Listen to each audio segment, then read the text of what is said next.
Estamos iniciando a leitura da Bíblia em 365 dias, uma dose de amor com a Palavra de Deus. Hoje, no 260º dia, trago para leitura e comentários bíblicos os livros de 2 de Crônicas, capítulo 30, livro de Cântico, capítulo 1, versículo 1 ao capítulo 2, versículo 7, e o livro de Efésios, capítulo 4, dos versículos 1 a 16. Neste momento, você precisa estar de posse de um bloco de anotação, caneta ou lápis. A Bíblia, tão importante quanto a sua leitura diariamente, nos aproxima de Deus, fortalecendo assim a nossa fé e a esperança. Enquanto você prepara o nosso kit de fé, trago uma mensagem rápida. Todos nós temos a necessidade de estarmos em comunhão com Deus diariamente. Comunhão esta, agora, a leitura da Bíblia. Orar, meditar, refletir. A Bíblia Sagrada está cheia de promessas. Precisamos acreditar na palavra de Deus. Alimente a sua fé. A sua palavra tem muito mais força do que as coisas contrárias. Estamos vivendo um tempo em que devemos abrir os olhos. Satanás não está aqui para roubar o seu carro, sua casa, sua roupa, seu apartamento, celular, relógio. Ele vem para roubar agora esta semente, este estudo bíblico, a sua fé e os propósitos que Deus tem para você. Precisamos usar todos os recursos que Deus tem nos dado, incentivar a leitura da Bíblia, estudar. A Bíblia Sagrada nos faz gerar a fé, nos faz ter o alimento, a cura e a restauração. A compreensão da palavra vem através da revelação pelo Espírito Santo. Senhor, revele a compreensão de sua palavra. Jesus Cristo, me dê compreensão de sua palavra hoje e sempre. Em nome de Jesus, amém.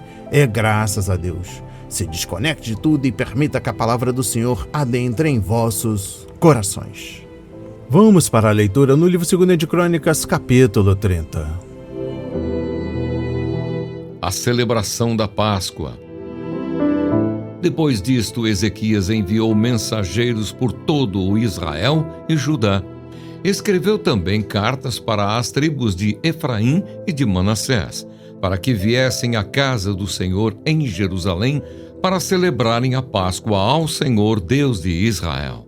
Porque o rei, os seus príncipes e toda a congregação em Jerusalém tinham concordado em celebrar a Páscoa no segundo mês. Não puderam celebrá-la no devido tempo, porque não se tinham santificado sacerdotes em número suficiente, e o povo ainda não se havia reunido em Jerusalém. E isto foi aprovado pelo rei e por toda a congregação. Resolveram que se fizesse uma proclamação por todo o Israel, desde Berseba até Dan, para que viessem celebrar a Páscoa ao Senhor Deus de Israel em Jerusalém, porque não a celebravam mais com grande número de participantes, conforme estava prescrito. Mensageiros levaram as cartas do rei e dos príncipes por todo Israel e Judá, segundo a ordem do rei, dizendo: Filhos de Israel, voltem para o Senhor, o Deus de Abraão, de Isaque e de Israel, para que ele se volte para o restante que escapou do poder dos reis da Assíria. Não sejam como os seus pais e como os seus irmãos, que foram infiéis ao Senhor, Deus de seus pais. Foi por isso que ele os entregou à desolação, como vocês estão vendo. Não sejam teimosos como os seus pais. Entreguem-se ao Senhor e venham ao seu santuário, que ele santificou para sempre. Sirvam ao Senhor, o Deus de vocês, para que o furor da sua ira se afaste de vocês. Porque se vocês se voltarem ao Senhor, os irmãos e os filhos de vocês acharão misericórdia diante dos que os levaram cativos, e eles voltarão a esta terra. Porque o Senhor, o Deus de vocês, é bondoso e compassivo, e não desviará de vocês o seu rosto, se vocês se voltarem para ele. Os mensageiros foram passando de cidade em cidade, pela terra de Efraim e Manassés até Zebulon. Mas as pessoas riram e zombaram deles. Porém, alguns de Asser, de Manassés e de Zebulon se humilharam e foram a Jerusalém. Também em Judá se fez sentir a mão de Deus, dando-lhes um só coração para cumprirem a ordem do rei e dos príncipes, segundo a palavra do Senhor. Uma grande multidão se reuniu em Jerusalém para celebrar a festa dos pães sem fermento, no segundo mês. Era uma congregação enorme. Levantaram-se e tiraram os altares que havia em Jerusalém. Também tiraram todos os altares do incenso e os jogaram no vale do Cedron. Então mataram os cordeiros da Páscoa no 14º dia do segundo mês. Os sacerdotes e os levitas se envergonharam, se santificaram e trouxeram holocaustos à casa do Senhor. Tomaram os seus devidos lugares, segundo a lei de Moisés, o homem de Deus. Os sacerdotes aspergiam o sangue que recebiam das mãos dos levitas, porque havia muitos na congregação que não se tinham santificado. E por isso os levitas estavam encarregados de matar os cordeiros da Páscoa por todos aqueles que não estavam puros, para santificá-los ao Senhor. Porque uma multidão do povo, muitos de Efraim, de Manassés, de Issacar e de Zebulon, não se tinham purificado, e mesmo assim comeram a Páscoa, não levando em conta o que está escrito na lei. Porém, Ezequias orou por eles, dizendo: que o Senhor, que é bom, perdoe todo aquele que dispôs o coração para buscar o Senhor Deus, o Deus de seus pais, ainda que não segundo a purificação exigida pelo santuário. O Senhor ouviu a oração de Ezequias e sarou o povo.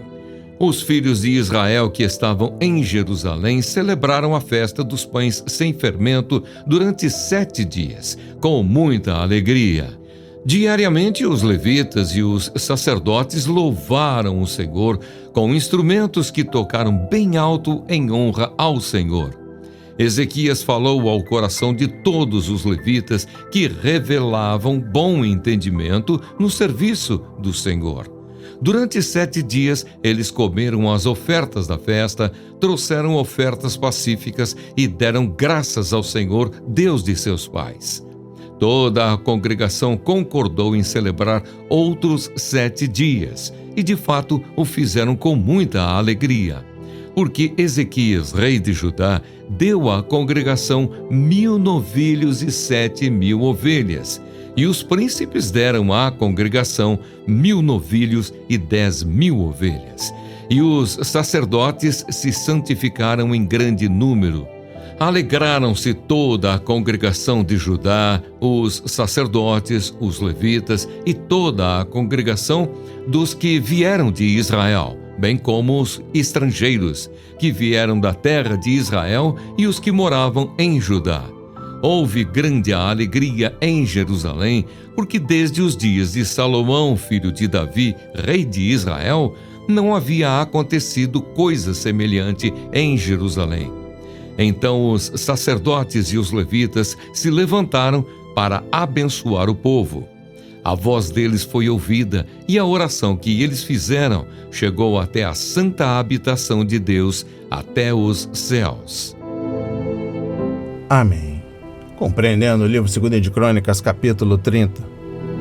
Exposição bíblica dos versículos 1 a 27. 3 vezes por ano os homens deveriam ir a Jerusalém para celebrar as festas da Páscoa e dos pães sem fermento, da colheita, Pentecostes, e das cabanas, encerramento da colheita, conforme Êxodo 23, versículos 14 a 19, Deuteronômio 16, versículos 1 a 17.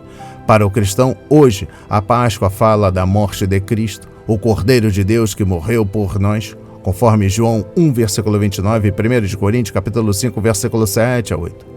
A Páscoa comemorava a libertação do povo judeu da escravidão egípcia.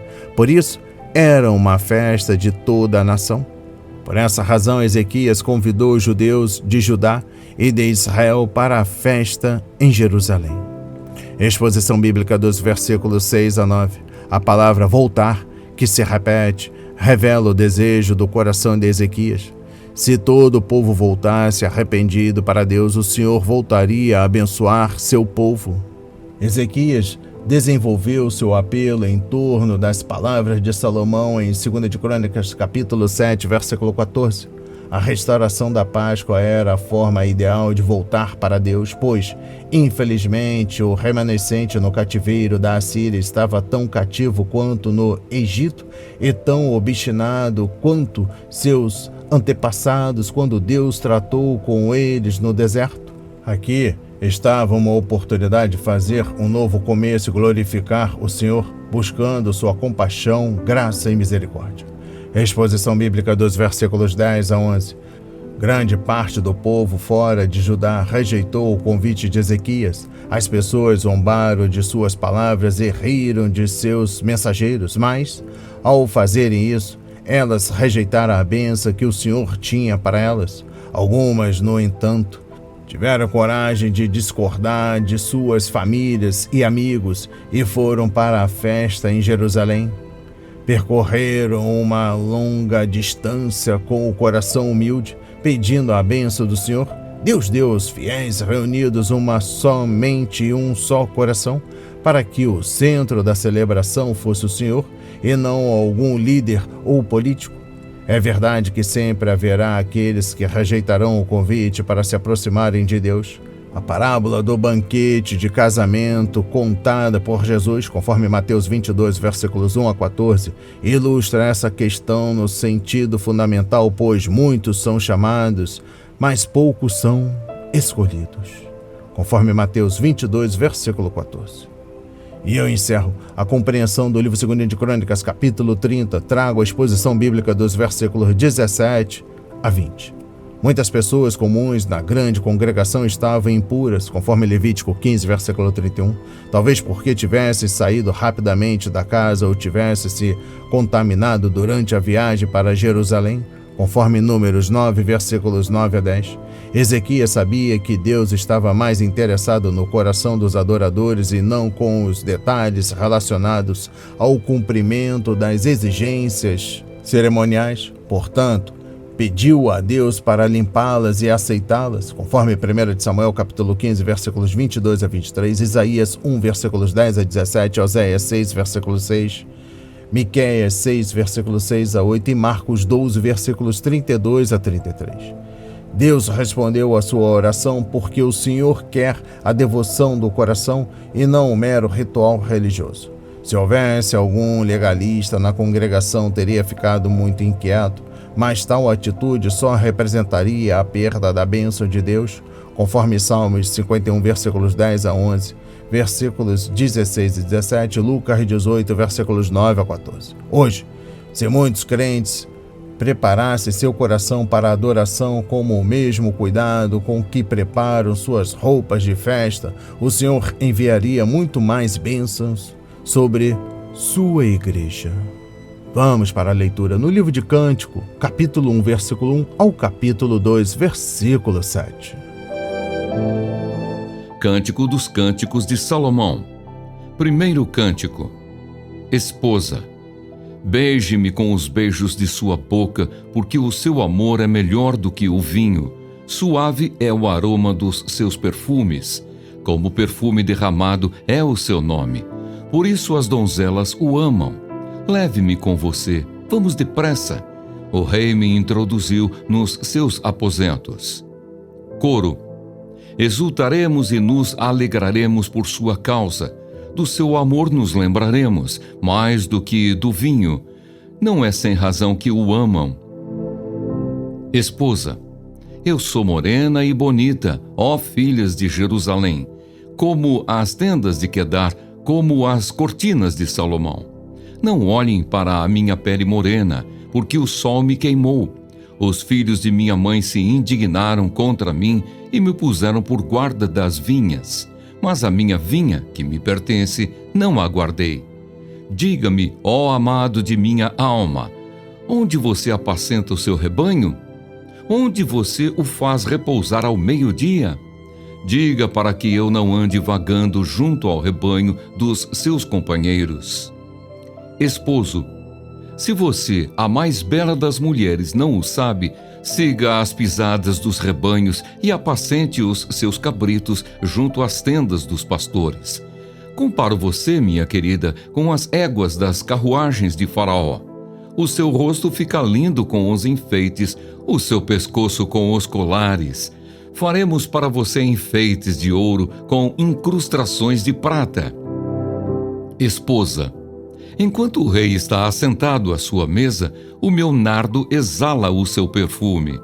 O meu amado é para mim como um sachê de mirra, posto entre os meus seios. O meu amado é para mim como um ramalhete de flores de rena nas vinhas de Engedi. Esposo, como você é bela, minha querida, como você é bela. Os seus olhos são como pombas. Esposa, como você é belo, meu amado, como é encantador. O nosso leito é de viçosa relva. As vigas da nossa casa são os cedros, e o nosso teto são os ciprestes. Eu sou a rosa de Sarão, o lírio dos vales. Esposo, como um lírio entre os espinhos, assim é a minha querida entre as donzelas. Esposa, como a macieira entre as árvores do bosque, assim é o meu amado entre os jovens. Desejo muito a sua sombra, e debaixo dela me assento, e o seu fruto é doce ao meu paladar. Ele me levou à sala do banquete, e o seu estandarte sobre mim é o amor. Sustentem-me com passas, confortem-me com maçãs, pois estou morrendo de amor. A sua mão esquerda está debaixo da minha cabeça, e a direita me abraça. Filhas de Jerusalém, jurem pelas gazelas e pelas corças selvagens, que vocês não acordarão, nem despertarão o amor, até que este o queira. Amém. Compreendendo o livro de Cântico, capítulo 1, trago o versículo 1, sem explicação sobre quem ela é ou que coisas maravilhosas têm acontecido com ela. A Sulamita, conforme capítulo 6, versículos 12 a 13, lança um prefácio brilhante do cântico. Em certo sentido, essa jovem noiva está se apresentando com a canção de Salomão. Ela está experimentando aquela sensação de valor, beleza e significado que surge quando a pessoa percebe que é verdadeiramente amada. Exposição bíblica dos versículos 2 a 4.a. A mulher anseia por expressões de amor da parte dele. Beijos, conforme capítulo 8, versículo 1. E confessa que o amor do amado é melhor do que o vinho. Os efeitos do vinho são superficiais e temporários, mas o enriquecimento que provém do verdadeiro amor é profundo e duradouro. Compreendendo o versículo 4.b, as mulheres de Jerusalém aprovam a escolha feita pela mulher e sua decisão de ir com seu amado. 4 partes estão envolvidas em um casamento: a noiva, o noivo, a sociedade e o Senhor. As outras pessoas não escolhem nosso cônjuge por nós, mas a aprovação de amigos piedosos é um grande encorajamento, e as mulheres expressam que aprovam o rei. Exposição bíblica dos versículos 5 a 6. A mulher foi queimada pelo sol quente do Oriente enquanto trabalhava para seus irmãos na vinha. Ela guardava a propriedade dos irmãos, mas se esqueceu de guardar a própria vinha, ela mesma. As tendas de Quedar eram feitas de pelos de cabra pretas, e ela se sentia igualzinha a elas. Exposição bíblica dos versículos 9 a 11. Salomão não aceita a confissão dela sobre indignidade e leitura. Ele exalta sua beleza e a chama de minha querida, conforme versículo 15, capítulo 2, versículos 2, versículo 10, versículo 13, capítulo 4, versículos 1 e 7, capítulo 5, versículo 2 e capítulo 6, versículo 4. O amor verdadeiro vê e aprecia o que o outro tem de melhor. Compreendendo o versículo 9, hoje, se um homem comparasse sua esposa ou namorada com uma égua, provavelmente a ofenderia, mas aquela adorável jovem entendeu o que Salomão quis dizer. Ele simplesmente estava dizendo: você é única, uma entre muitas, preciosa e muito especial. Compreendendo o versículo 11, Salomão admirou-se do modo como a beleza da jovem havia sido evidenciada pelas joias especiais com as quais ele havia presenteado. As formalidades do amor humano, em sua pureza, fazem um paralelo com o relacionamento amoroso entre Cristo e sua igreja. Hoje, nosso Senhor Jesus usa sua palavra para embelezar sua noiva, conforme Efésios 5, versículos 26 a 27. E, conforme obedecemos a Ele, preparamos a nós mesmos para o grande casamento celestial, conforme Apocalipse 19, versículos 7 a 9.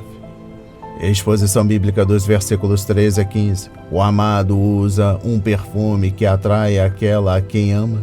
De fato, ela o vê como um sachê de mirra sobre seu coração e como um ramalhete de belas flores dos ricos oásis de En-Gedi. Ele responde dizendo-lhe que ela é linda, especialmente seus olhos. Quando lemos Cântico dos Cânticos todo, a linguagem de intimidade nem sempre faz sentido para os de fora, mas é preciosa para aqueles a quem se destina. Capítulo 2, versículo 1. Aqui, a mulher desliza novamente ao se rebaixar, pois se compara com uma flor comum que abunda na planície de Saron. E eu encerro a compreensão do livro de Cântico, do capítulo 2, dos versículos 1 a 7. Trago a exposição bíblica dos versículos 3 a 6. A mulher responde comparando seu amado com uma bela macieira em uma floresta, debaixo da qual ela pode se sentar e encontrar proteção contra o sol, conforme capítulo 1, versículo 6. E o fruto para o seu sustento. Ela o tem como a melhor árvore da floresta. Com isso, está dizendo que ele é o melhor em 1.000.000. Vamos para a leitura no livro de Efésios, capítulo 4, dos versículos 1 a 16.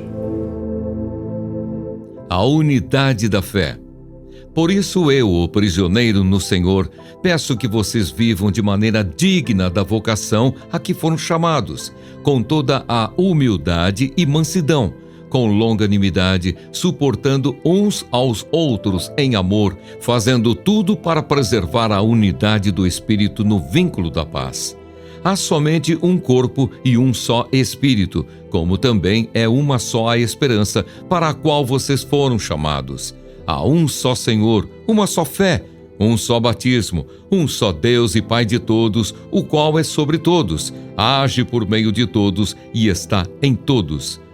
O santo ministério e o serviço dos santos. E a graça foi concedida a cada um de nós segundo a medida do dom de Cristo. Por isso diz: quando ele subiu às alturas, levou cativo o cativeiro e concedeu dons aos homens. Ora, o que quer dizer ele subiu, senão que também havia descido até as regiões inferiores da terra? Aquele que desceu é também o mesmo que subiu acima de todos os céus, para encher todas as coisas. E ele mesmo concedeu uns para apóstolos, outros para profetas, outros para evangelistas e outros para pastores e mestres, com vistas ao aperfeiçoamento dos santos, para o desempenho do seu serviço, para a edificação do corpo de Cristo, até que todos cheguemos à unidade da fé e do pleno conhecimento do Filho de Deus, ao estado de pessoa madura, à medida da estatura da plenitude de Cristo, para que não mais sejamos como crianças, arrastados pelas ondas e levados de um lado para outro por qualquer vento de doutrina, pela artimanha das pessoas, pela astúcia com que induzem ao erro. Mas, seguindo a verdade em amor, cresçamos em tudo naquele que é a cabeça, Cristo, de quem todo o corpo, bem ajustado e consolidado pelo auxílio de todas as juntas, segundo a justa cooperação de cada parte, efetua o seu próprio crescimento para a edificação de si mesmo em amor. Amém. Compreendendo o livro de Efésios, capítulo 4, dos versículos 1 a 16. Versículo 1. A palavra, pois, indica que Paulo estava baseando suas exortações à responsabilidade nas doutrinas ensinadas nos 3 primeiros capítulos, conforme Romanos 12, versículos 1 e 2. São versículos paralelos. A vida cristã não se baseia na ignorância, mas em conhecimento. E, quanto mais entendemos a doutrina das Escrituras, mais fácil é obedecer às responsabilidades bíblicas. Exposição bíblica dos versículos 4 a 6. Muitas pessoas hoje tentam unir os cristãos de uma forma que não é bíblica. Por exemplo, elas dizem: nós não estamos interessados em doutrinas, mas no amor. Ora, vamos esquecer nossas doutrinas e apenas amar uns aos outros? Mas Paulo não discutiu a unidade espiritual nos 3 primeiros capítulos. Ele esperou até ter lançado o alicerce doutrinário. Embora nem todos os crentes em Jesus estejam de acordo em algumas questões menores da doutrina cristã, todos estão de acordo nas verdades fundamentais da fé. A unidade construída em outra coisa que não seja a verdade da Bíblia está sobre um alicerce muito frágil. Exposição bíblica dos versículos 7 a 11. Paulo passa daquilo que todos os cristãos têm em comum para o modo como eles diferem uns aos outros. Aqui ele discute a variedade e a individualidade dentro da unidade do Espírito. No reino espiritual, todo cristão tem pelo menos um dom espiritual. Não importa quais são as habilidades naturais que ele possa ou não ter. O dom espiritual é uma habilidade dada por Deus para que o crente sirva ao Senhor e aos outros cristãos por meio do Espírito, de tal modo que Cristo seja glorificado e os cristãos edificados. Exposição bíblica dos versículos 12 a 16. Paulo estava observando a igreja em 2 níveis nesta sessão. Ele viu o corpo de Cristo, formado por todos os verdadeiros cristãos, crescendo aos poucos até atingir a maturidade espiritual, à medida da plenitude de Cristo, conforme versículo 13. Mas ele também viu o corpo local de cristãos ministrando uns aos outros, crescendo juntos, e nisso conhecendo a unidade espiritual. A unidade espiritual não é algo que fabricamos, é algo que já temos em Cristo e devemos protegê-la e mantê-la. A verdade une, mas as mentiras dividem. Da mesma forma, o amor promove a união e o egoísmo separação.